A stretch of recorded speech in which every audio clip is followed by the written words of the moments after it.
তো hello friends, good morning. তোমরা সবাই কেমন আছো? আশা করি ভালো আছো। তো অন্তরা চ্যানেলে আপনাদেরকে অনেক ভালোবাসা জানি, ভিডিওটি স্টার্ট করলাম। তো ঘুম থেকে উঠে তো দেখতে পাচ্ছ এদিকে ছেলেকে পড়াচ্ছি, তো এদিকে মুখ হাত ধুয়ে আসি, এদিকে ছেলেকে যে পড়াচ্ছি, এখন পড়াতে বসছি। কারণ ছেলের আর কি ওর এক্সাম চলছে, আর ওকেও একটু পড়াতে লাগে, গার্ড দিতে লাগে বেশি করে। কারণ আমি একটু যদি না পড়ে না বসি পাশে, তো ও আর পড়তে চায় না, সেরকম করে পড়ে না। কারণ যেহেতু এখনো ছোট আছে, সেভাবে একা একা সেভাবে পড়তেও পারে না। তো সকাল টাইমটা একটু মানে ওকেও এখন পড়াচ্ছি, কারণ ওর মানে পরীক্ষা যেহেতু মানে চলছে আর কি। পরীক্ষা তো একটা হয়ে গেছে, আর এই যে আজকে আর একটা হবে, দ্বিতীয় পরীক্ষা। তো পরীক্ষার টাইমটা একটু বেশি করে গার্ড দিতে হয়। তো এটা সবাইরই ক্ষেত্রে, আমার না, মানে যাদের যাদের বাচ্চা আর কি, সবারই ক্ষেত্রে একটু এক্সামের সময়টা একটু বাচ্চাদের বেশি গার্ড দিতে হয়। তো ঘুম থেকে উঠে আমি আগে কিন্তু ছেলেকে পড়াতে বসছি, তারপরে বাকি কাজগুলো পরে করব। তো আজকে তো ওর আবার এক্সাম আছে, ও যাবে স্কুলে, তো ওর জন্য আবার রান্নাবাড়ি ওগুলো করতে হবে। তো আগে ওকে পড়াই নেই, আর তো পড়ায় তারপর তো ওকে একটু লেখা দিলাম, লেখা দিয়ে আমি পরে উঠবো। আর এদিকে দেখো মেয়েদের জীবনটা কতটা আজব না, যে একটা সময়ের সঙ্গে সঙ্গে কতটা বদলে যেতে হয় একটা মানে মেয়েকে। একটা সময় হয়তো আমরা যখন ছোট ছিলাম, তখন হয়তো আমাদের মা বাবা এভাবে আমাদেরকে কেয়ার করতো। তো কতটা সবসময় আমাদের মানে সব কিছু দিক দিয়ে আমাদেরকে দেখতো। তা ওই সময়টা মানে দেখতে দেখতে চলে গেল। এখন হয়তো দেখো আমাদের পালা, যে এখন মানে আমরা এখন আমাদের বাচ্চাকে এভাবে এই যে পড়াশোনা বলো, বাড়ির কাজ বলো, সব কিছু আমাদের সামলাতে লাগে। একটা সময় হয়তো আমার মা এভাবে সব কাজ বাড়ির করতো, তখন হয়তো কাজগুলো অতটা গুরুত্ব দিতাম না। তখন যখন আমরা আমরা সংসারের সব কাজ মানে এখন করতে লাগে, তখন ভাবি আমাদের মা কত কষ্ট করছিল আমাদের জন্য, সংসারের জন্য। মায়ের মতো কোনো কিছুই তুলনা হয় না।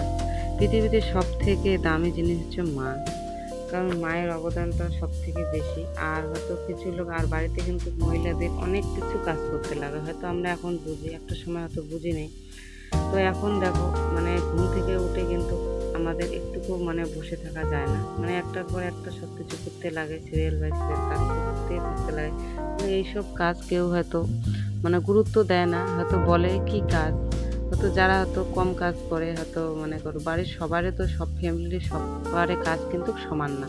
হয়তো কেউ একটু বেশি আছে, কেউ কম আছে, কেউ হয়তো মানে একাই থাকে, কেউ জয়েন্ট ফ্যামিলিতে থাকে, কিন্তু আলাদা আলাদা ভাগ ভাগ থাকে এক সংসারের কাজ।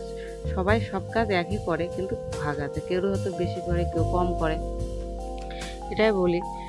তো এখন মানে অনেক কিছুই সময়ের সঙ্গে করতে হয়, আর এগুলো কাজ কিন্তু হয়তো মানে এগুলো পারে কিন্তু অনেক কাজ, অনেক কিছু কাজ করতে হয়, কিন্তু হয়তো এগুলো চোখে দেখা যায় না যে এই কাজগুলো, কিন্তু এই কাজ মানে টাকা নেই, কিন্তু এই কাজগুলো অনেকটা গুরুত্বপূর্ণ কাজ, আর অনেকটা ইম্পর্টেন্ট। এই কাজগুলো না করলে তো সারাদিনের সংসারের সারা দিনটাই চলবে না আর কি। তো চলো, অনেক কিছু কথা বলে নিলাম, আমার মনের কথা। তো এসব আর কি আমার কথা, কার ভালো লাগলো বা তোমার কেমন লাগলো না লাগলো তো অবশ্যই বলবে। আর সবারই তো মানে মনের মতামতটা এক থাকে না, হয়তো সবারই আলাদা আলাদা থাকে, কিন্তু এটা আমার মনের কথা।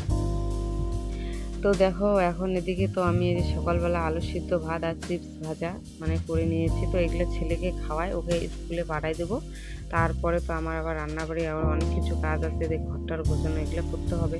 তো ছেলেকে আগে আমি ওকে পাঠাই দিই, তারপরে একটু আমি ওকে, ছেলে যখন স্কুলে যায় না, স্কুলে যাওয়ার পরে আমি অনেকটাই একটু মানে কাজগুলো আস্তে ধীরে করার একটু মানে সেবাই সময় পাই।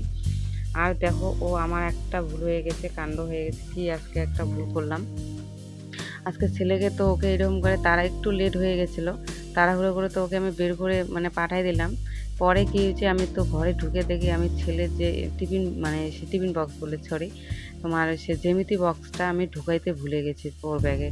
তো পরে আবার যেই আমি এই বইগুলো গোছায় রাখবো, এখন দেখি জ্যামিতি বক্সটা তো আমার, ওকে আবার দৌড় দিয়ে গিয়ে রাস্তার মধ্যে যায় ওকে দিয়ে আসলাম দাইকে। যে ভাগ্যিস ও আর কি অনেক মানে বেশিটা যায়নি, মানে কাছে ছিল, আমাদের রাস্তার এখানে ছিল।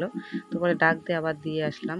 তো নাহলে তো আবার এক্সাম, আজকে পরীক্ষাটা পরে অনেক, কার রুল পেতো না পেতো, হয়তো দিত কেউ পেতো, কিন্তু তবু না, নিজের জিনিসটা থাকলে পরে ভালো হয়। তো পরে এভাবে এসে পরে ওকে দিয়ে এসে তো এদিকে ঘরটার একটু গুছিয়ে নিলাম, নেওয়ার পরে গোছানো প্রায় হয়ে গেল। ঘরটারগুলো এদিকে একটু গুছাইলাম, কাপড় জামা তো অনেক কিছু থাকে, প্রতিদিন রোজ দিনে গোছাতে লাগে এইসব কাজ। তো তারপরে তো আবার রান্নাঘরে যেতে হবে, রান্নাটা করতে হবে। আর সকাল টাইমটা তো আলু সিদ্ধ ভাত খেয়েছি, আর কালকের একটু তরকারি ছিল রাত্রে আর কি, মাছের ঝোল ছিল ফ্রিজে, তো ওগুলো বের করে গরম করে শাশুড়ি মাকে দিলাম, আমি খেলাম আর কি। তো এখন আবার তো যে রান্নাটা করতে হবে দুপুরে। আর একটা কথা কি বলো তো, প্রতিদিন রান্না করতে গেলে না প্রতিদিনে একটাই টেনশন থাকে রান্না করার আগে, যে কি সবজি বানাবো। তো সবজিটা নিয়ে কিন্তু প্রতিদিনে একটা মাথায় টেনশন থাকে। তো পরে তো আবার একটা কিছু ভেবে আর কি রান্না করে নিই, পরে বাজার থেকে কিছু নিয়ে আসে। তো চলো ভিডিওটা আর বেশি বড় করব না, কেমন লাগলো অবশ্যই জানাবে। আর যদি তোমার আমার চ্যানেলে যদি কেউ নতুন হয়ে থাকো তো অবশ্যই আমার চ্যানেলটা সাবস্ক্রাইব করে দিও। তো চলো